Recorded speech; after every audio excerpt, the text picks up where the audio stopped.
Two balls and a strike to count on Taylor. Reyes fires, swing and a drive, deep left field. It's his way back. Walk him off. Chris Taylor.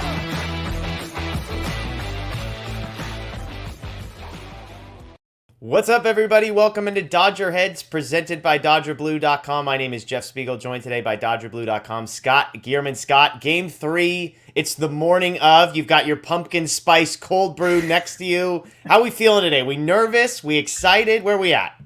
You know, we're kind of neutral. I'll say we're neutral. I just like it was out of Game 1. I want to see how the first few innings go, and then we'll go from there. And then my true feelings will come out, or they won't, or maybe we're just numb to all this after doing it for so many years. But we'll see. I'll say first few innings, and we'll know. Yeah, I'm with you. I mean, there was a massive disappointment, deflating feeling that I had after Game 2. But I wake up today, I'm like, you know what? We just have to win 2 out of 3 against the Padres. If we can get to a Game 5, we're going to have a massive pitching advantage with Julio on the mound, likely against either a bullpen game or against Clevenger. And so it's just a matter of, can you win one of the next 2 to at least force a Game 5? Obviously, if you can win both of them, you feel great. I'm not worried about being in San Diego. I don't feel like there's a massive home field advantage that the Padres have, even if they are trying to limit the number of Dodger fans that get down there. And so I'm with you. It's not ideal. You'd love to be up 2-0. You feel like there was a missed opportunity in Game 2, but here we are. You just got to win 2 out of 3 against the Padres. I think it's very doable. As for tonight's matchup, Game 3, Gonsolin on the mound for the Dodgers, Blake Snell on the mound for the Padres. That's a 5:37 p.m. start. As we look at this pitching matchup, Scott, let me just walk through kind of where I'm at with this. On the Gonsolin side, he has made just one appearance since August 23rd. In that appearance, he went just 2 innings, 3 hits, 1 earned run, no walks, 3 strikeouts. That was against the Rockies 11 days ago. So 1 appearance in the last almost 2 months, and it was just 2 innings long. This was his quote, "I'm not going to try and pretend like I have a plan. I'm just going to go out there and execute pitches. Whenever Doc tells me I'm done, I'm going to ask to go more. He's going to say no, and that'll be it." Roberts did go on to say he's built up to 75 pitches, having made an intra-squad start in between his last appearance. And this was the interesting part to me, Scott, is that Dustin May, it sounds like, is actually going to be the piggyback for Gonsolin, not Andrew Heaney. May is built up to go at as much as 4 innings, it sounds like. But on the Gonsolin side, we'll get into the Padres. On the May piece, I'm curious. Are you surprised that it's May and not Heaney that is likely to be the piggyback? Am I surprised a tad? Do I hate it? I don't hate that. It's just, we saw how we spoke right before, in our series preview about how the Padres demolish off speed. And because Heaney is such a 2-pitch pitcher, I'm not surprised by that. I think they want to see how they do it with a right-handed look. So maybe they find some, say Gonsolin's knocked out after, maybe not knocked out. Maybe he's just pulled after a few innings. And then they go to Heaney, and then it puts them a little bit more back into a comfortability spot where they can sit on that 2-pitch mix. And that might be their thinking there. And I don't think they want to burn Heaney right now. I think they really kind of want to, or it might be when do you use him? But I think that there's something to that. I think that there's something to giving them this right-handed look. Yeah, it's interesting because on one hand, you think, look, you'd rather go lefty after Gonsolin. You'd rather have them set up a full, going against a right-handed pitching matchup, like put out their lineup against a righty and then come back after 3 innings and you've got a lefty and Heaney who strikes out a bunch of guys. But the other side to me is like Dustin May is unequivocally a better pitcher than Andrew Heaney. And so if you had to bet your season on one of those 2 guys against the team that hits home runs like the Padres, you're probably leaning Dustin May. But the key here is hopefully Gonsolin does enough for you that this becomes a moot point. Because if he can go 75 pitches, if you can go 4, maybe even a couple outs into the 5th inning, then all of a sudden we're not talking about a piggyback. We're talking about the Dodgers' dominant bullpen being able to pick up the slack. And as far as Gonsolin's performance against the Padres, 2 starts this season, 12 2/3, just 1 earned run, 14 strikeouts to just 8 base runners allowed.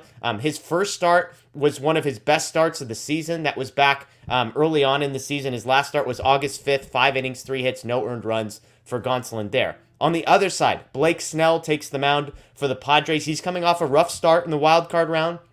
3 1/3 innings, 4 hits, 6 walks, and 2 earned runs in that one.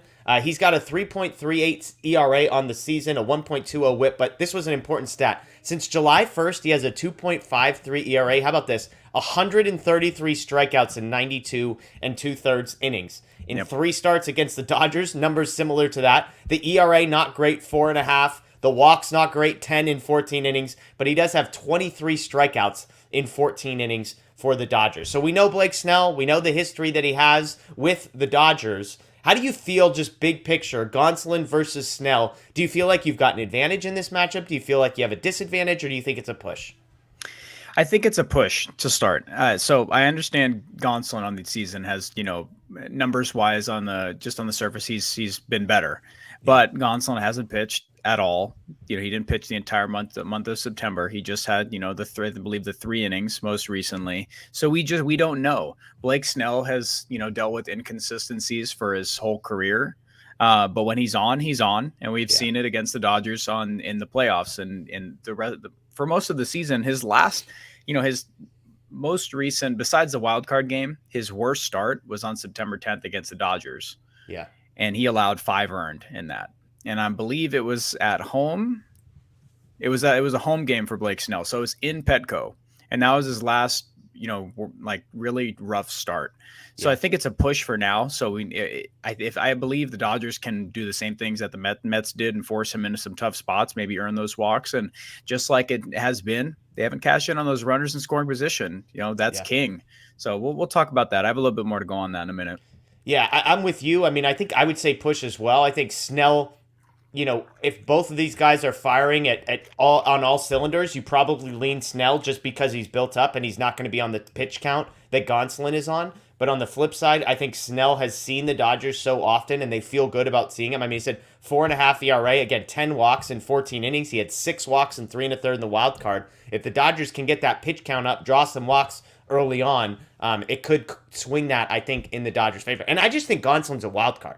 I mean, if you told me Gonsolin goes 4 innings, 1 hit, no walks, like 6 Ks, I'd believe you. If you told me Gonsolin goes an inning and 2/3 and gives up 4 earned runs, I'd believe you also, because I just think anything is possible with him. Now, the Dodgers have seen him in that intra-squad game, and so clearly they like what they see. But that'll be an interesting storyline to follow, is which Gonsolin do we see, and also which Snell do we see. Moving over to the offensive side, some lineup news for the Dodgers. Austin Barnes, he did so much with his pinch hit opportunity in Game 2 that he was rewarded with a start in Game 3 against Blake Snell. Lux goes to the bench, Muncy to second base, Justin Turner to third, Will Smith to the DH there. Chris Taylor takes over for Cody Bellinger in the outfield, with Trace Thompson sliding over to center field there. Surprised Barnes in, Lux out, or Taylor in, Bellinger out? Or was this kind of like you just expected as soon as we knew Snell was starting, we could have penciled these moves in?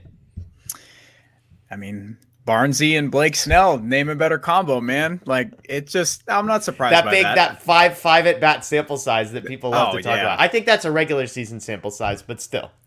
Yeah, it's the at bat heard around the world, knock Blake Snell out of the World Series. I know, we'll never stop talking about that, but he did put a good swing on it, and that's just it. At bat quality, they definitely like what they see out of Austin Barnes. Bellinger's just been really bad. It's unfortunate because his last graphic showed he was hitting over 300 in his last, I believe, couple weeks heading into the playoffs. So it's unfortunate. Hopefully he figures it out. Has a big swing today, maybe tomorrow. So we'll see. Taylor, a lot of people wanted to see Taylor in that spot, me included, or at least Miggy V. I like the move. I like Taylor starting today. We need to see what we have. You have to see what we have. Yeah, I'm with you. I like mixing it up in that one. I'll die on the hill of I just don't like Austin Barnes over Gavin Lux. And you could tell me the pitch framing, and you could tell me the defense, and you could tell me all the intangibles and the 7 at-bats in his career he's had against Blake Snell.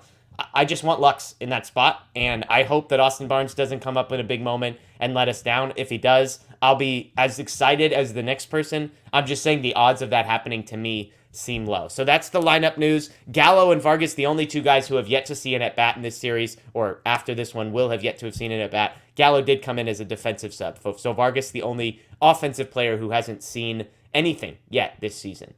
This series, excuse me. Let's get to a key to the game, and then we'll do predictions, Scott. But you kind of hinted at yours here, so I'll let you go first. Your key for the Dodgers tonight is what? So runners in scoring position is king. You know, those woes, those failures have plagued them. We've seen it. Just like we spoke, I feel not numb to it, but when we see it, we're like, here we go. We've seen this story again. Yeah. Not hitting with runners in scoring position has plagued the Dodgers for quite a few postseason runs. And game 2 was, that with just right in your face. You couldn't miss it because every inning they had runners in scoring position. That's going to be the key. We'll have to see if they can actually produce on that. Freddie said it himself. It just, their opportunities are there. They like where they're at. Dave Roberts said he likes the lineup top to bottom. He likes the at-bat quality. Freddie also said they're just one big swing away, and that's it. That's it. There's not even a big swing. One small swing away could just be getting an extra run in. If Trey Turner knocks in the run with runners on first and third, it's maybe a totally different conversation we're having today.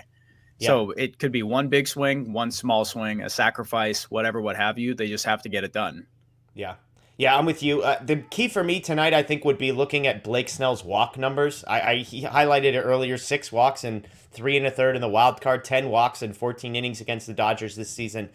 If that number can get to 3, maybe even 4, I like the Dodgers' chances because that means Snell is coming out of the game. Because keep in mind at this point, we're now in position to potentially play 3 games in 3 days. And so with bullpens the way that they are, if you can get Snell out of this game before he finishes the 4th inning, let's say, and the bullpen's got to get you 5+ innings for the Padres, not only are you getting reps against these guys, but now you've got a tired bullpen going into game 4 and potentially into a game 5. It starts to carry over. And so I think Blake Snell's walk number is going to be the indicator. If they can draw some walks against him early on, we know the Dodgers have gotten onto hot starts. They've scored all their runs in the first 3 innings of both of these games.